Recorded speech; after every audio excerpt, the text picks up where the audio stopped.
Bismillahirrahmanirrahim. Assalamualaikum warahmatullahi wabarakatuh.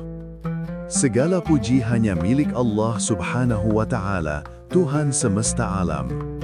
Salawat dan salam semoga senantiasa tercurah kepada junjungan kita Nabi besar Muhammad sallallahu alaihi wasallam, kepada keluarga beliau, sahabat, serta seluruh umatnya yang istiqamah mengikuti sunnah hingga akhir zaman. Alhamdulillah sahabat beriman, kita kembali bertemu di channel ini. Semoga keberkahan dan rahmat Allah selalu menyertai langkah kita semua. Sebelum kita mulai pembahasan hari ini, jangan lupa untuk menekan tombol like, komen, dan subscribe agar sahabat semua tidak ketinggalan video-video penuh hikmah dan ilmu dari channel ini. Sahabat beriman yang dirahmati Allah, setiap perempuan muslim tentu menginginkan kebahagiaan sejati, bukan hanya di dunia tetapi juga di akhirat. Namun, kebahagiaan itu tidak datang begitu saja. Ia lahir dari ketaatan kepada Allah Subhanahu wa Ta'ala dan menjauhi segala larangannya. Allah telah menjelaskan dalam Al-Quran bahwa jalan keselamatan hanya bagi mereka yang tunduk kepadanya. Dalam surah Al-Hasyr ayat 18, Allah berfirman, Ya ayyuhalladzina amanu, ittaqullaha wal tanzur nafsum ma qaddamat lighadin, wattaqullaha innallaha khabirum bima ta'malun. Artinya, wahai orang-orang yang beriman, bertakwalah kepada Allah, dan hendaklah setiap diri memperhatikan apa yang telah diperbuatnya untuk hari esok, akhirat, dan bertakwalah kepada Allah. Sungguh Allah Maha mengetahui apa yang kamu kerjakan. Ayat ini mengingatkan kita bahwa setiap langkah, ucapan, dan tindakan akan dimintai pertanggungjawaban. Sahabat beriman yang dirahmati Allah Subhanahu wa Ta'ala, ketika kita berbicara tentang dosa yang dibenci Allah, tentu bukan semata-mata dosa besar seperti syirik atau zina yang langsung tampak jelas. Namun, ada banyak dosa yang sering dilakukan tanpa disadari oleh sebagian wanita, bahkan dianggap sepele. Padahal, dari dosa yang kecil dan dianggap biasa inilah bisa muncul kemurkaan Allah yang besar. Salah satu yang perlu kita waspadai adalah keinginan untuk mengubah ciptaan Allah hanya demi kecantikan atau pujian manusia. Allah Subhanahu wa Ta'ala berfirman dalam surah An-Nisa ayat 119, "Wala amurannahum falayughayyirunna khalqallah. Wa man yattakhidhish syaitana waliyyan min dunillah faqad khasira khusranan mubina." Artinya, dan akan aku suruh mereka mengubah ciptaan Allah, lalu benar-benar mereka mengubahnya. Barang siapa menjadikan syaitan sebagai pelindung selain Allah, maka sesungguhnya dia menderita kerugian yang nyata. Ayat ini menjadi peringatan bahwa mengubah ciptaan Allah tanpa alasan medis, seperti operasi plastik, menambah atau mengurangi bentuk tubuh, dan sejenisnya, merupakan bisikan syaitan yang menjerumuskan. Kecantikan sejati bukanlah pada bentuk wajah atau tubuh, melainkan pada hati yang tunduk kepada Allah dan perilaku yang mencerminkan akhlakul karimah. Sahabat beriman, dosa berikutnya yang dibenci Allah adalah ketika seorang wanita menyukai sesama jenis atau melakukan hubungan sejenis. Islam dengan tegas melarang perbuatan ini karena melawan fitrah penciptaan manusia. Allah menjadikan laki-laki dan perempuan untuk saling melengkapi, bukan untuk menyimpang dari kodratnya. Rasulullah Shallallahu Alaihi Wasallam bersabda, "La'anallahu man amila amala qaumi Lutin."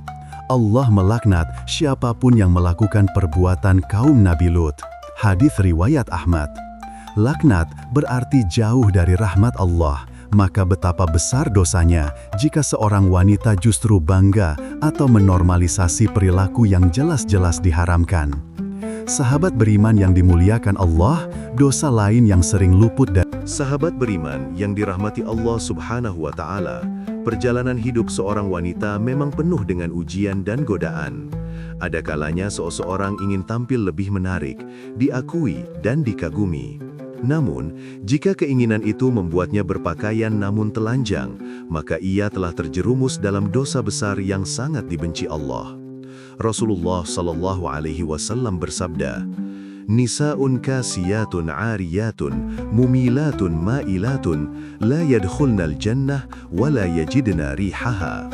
Ada dua golongan dari ahli neraka yang belum aku lihat, yaitu wanita yang berpakaian tapi telanjang, berlenggak-lenggok, dan menarik perhatian laki-laki.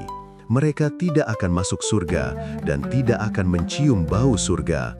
Hadis Muslim. Hadis ini begitu tegas. Maksud berpakaian tapi telanjang bukan berarti tanpa busana, tetapi memakai pakaian yang ketat, tipis, atau memperlihatkan lekuk tubuh. Banyak wanita kini tergoda oleh tren dan mode yang menampilkan aurat, padahal pakaian seharusnya menjadi pelindung kehormatan, bukan alat untuk menarik pandangan. Allah Subhanahu wa Ta'ala berfirman dalam surah Al-A'raf ayat 26. Ya Bani Adam, qad anzalna alaikum libasa yuwari sawatikum warisha, wa libasut taqwa dzalika khair. Artinya, wahai anak Adam, sungguh kami telah menurunkan kepadamu pakaian untuk menutupi auratmu dan untuk perhiasan, tetapi pakaian takwa itulah yang paling baik. Sahabat beriman, dari ayat ini kita belajar bahwa pakaian terbaik bukanlah yang paling indah di mata manusia, tetapi yang paling menjaga kehormatan di hadapan Allah. Dosa berikutnya yang juga sangat dibenci Allah adalah syirik, yaitu menyekutukan Allah dengan sesuatu apapun, baik secara terang-terangan maupun tersembunyi. Syirik besar adalah mempercayai adanya kekuatan lain selain Allah, sedangkan syirik kecil bisa muncul dari hati yang ingin dipuji manusia dalam ibadah. Kadang seseorang beramal bukan karena Allah, tapi agar terlihat soleh. Sahabat beriman yang dirahmati Allah Subhanahu wa Ta'ala, setelah kita renungkan bersama berbagai dosa yang sangat dibenci oleh Allah, hendaknya hati kita menjadi lebih lembut dan sadar bahwa setiap perbuatan, sekecil apapun, akan dimintai pertanggungjawaban di hadapannya. Allah Maha Pengampun bagi siapapun yang mau kembali kepadanya dengan penuh penyesalan dan tekad untuk memperbaiki diri. Karena itu, jangan pernah merasa terlalu kotor untuk bertaubat, sebab rahmat Allah jauh lebih luas daripada dosa-dosa manusia. Dalam surah Az-Zumar ayat 53, Allah Subhanahu wa Ta'ala berfirman, Qul ya ibadiyalladzina asrafu ala anfusihim la taqnatu min rahmatillah, innallaha yaghfirudz dzunuba jami'an, innahu huwal ghafurur rahim. Artinya, katakanlah, wahai hamba-hambaku yang melampaui batas terhadap diri mereka sendiri, janganlah kamu berputus asa dari rahmat Allah. Sesungguhnya Allah mengampuni dosa-dosa semuanya. Sungguh, Dialah yang Maha Pengampun, Maha Penyayang. Ayat ini seakan memeluk setiap jiwa yang sedang berjuang untuk kembali kepada Allah. Betapa indahnya kasih sayangnya. Tidak ada dosa yang terlalu besar bagi Allah untuk diampuni, selama hambanya sungguh-sungguh ingin berubah. Maka jangan tunggu esok hari, jangan menunggu tua, karena kita tidak tahu kapan ajal akan datang. Sahabat beriman, dosa-dosa yang dibenci Allah bukan sekadar daftar larangan, tetapi peringatan penuh kasih agar kita selamat dunia dan akhirat.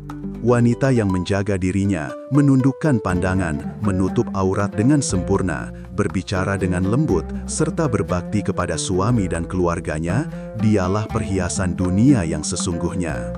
Rasulullah Shallallahu Alaihi Wasallam bersabda, Ad-dunya mata' wa khairu mata'id dunya al-mar'atus salihah. Dunia adalah perhiasan, dan sebaik-baik perhiasan dunia adalah wanita yang salihah. Hadis Muslim. Subhanallah.